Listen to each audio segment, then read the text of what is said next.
최근 일본에서 공개된 한 CF가 큰 화제를 모으고 있습니다.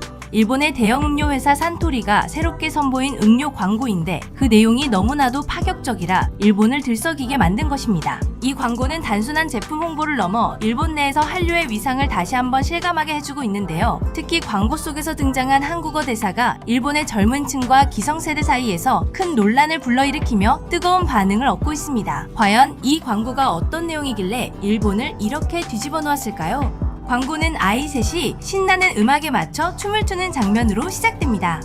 귀여운 아이들이 열정적으로 춤을 추는 모습에 절로 미소가 지어지는데요. 그런데 갑작스럽게 한 아이가 춤을 추다 넘어지고 맙니다. 순간 다른 아이들은 깜짝 놀란 표정을 짓습니다. 바로 그때 화면에 등장한 베이비몬스터의 멤버 아사가 괜찮아, 한국 라고 말하며 아이들을 다독입니다. 괜찮아라는 한국어 한마디가 광고의 핵심 포인트였습니다. 아이들은 다시 일어나 춤을 추기 시작하고 마침내 밝은 웃음과 함께 모두가 음료를 나눠 마시는 장면으로 광고는 끝이 납니다. 그리고 마지막에 등장하는 음료의 이름은 다름 아닌 한차였습니다.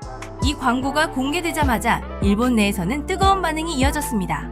특히 젊은 층은 너무 귀엽다. 한국어가 이렇게 자연스럽게 나오는 게 신선하다. 베이비몬스터 아사 최고라며 열광적인 반응을 보였습니다. 한류에 익숙해진 젊은 세대에게는 한국어와 한국 문화를 자연스럽게 받아들이는 것이 더 이상 낯설지 않은 일이기 때문입니다.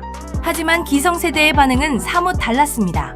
일부 보수적인 일본 네티즌들은 이게 일본 광고가 맞느냐, 우리 고유의 문화를 지켜야 한다, 왜 굳이 한국어를 써야 했냐며 부정적인 의견을 쏟아냈습니다. 심지어 여기가 한국이야 일본이야? 라며 광고를 비판하는 목소리도 있었습니다. 반면 다른 이들은 이제는 시대가 바뀌었다. 한류는 이미 일본 사회에 깊게 뿌리내렸다며 변화의 흐름을 인정해야 한다는 의견을 내놓기도 했습니다. 사실 이번이 일본 CF에서 한국 문화가 등장한 첫 사례는 아닙니다.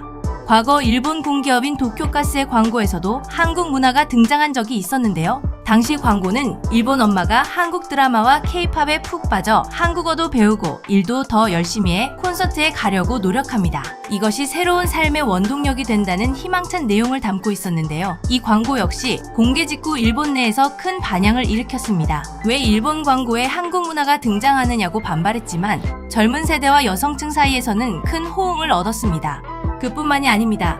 최근 일본 시장에서는 한글이 적힌 상품이 쏟아져 나오고 있습니다. 대표적인 사례로는 일본의 유명 라면 브랜드 니신이 출시한 UFO 볶음면을 들 수 있습니다. 이 제품은 한국의 인기 라면인 불닭볶음면을 모방한 것으로 제품 패키지에 한글로 불닭볶음면이라는 단어가 적혀 있어 눈길을 끌었습니다. 일본 내에서 한글을 사용하는 것은 단순히 트렌드를 넘어 이제는 한류가 일본 소비자들에게 친숙한 요소로 자리 잡았음을 보여줍니다.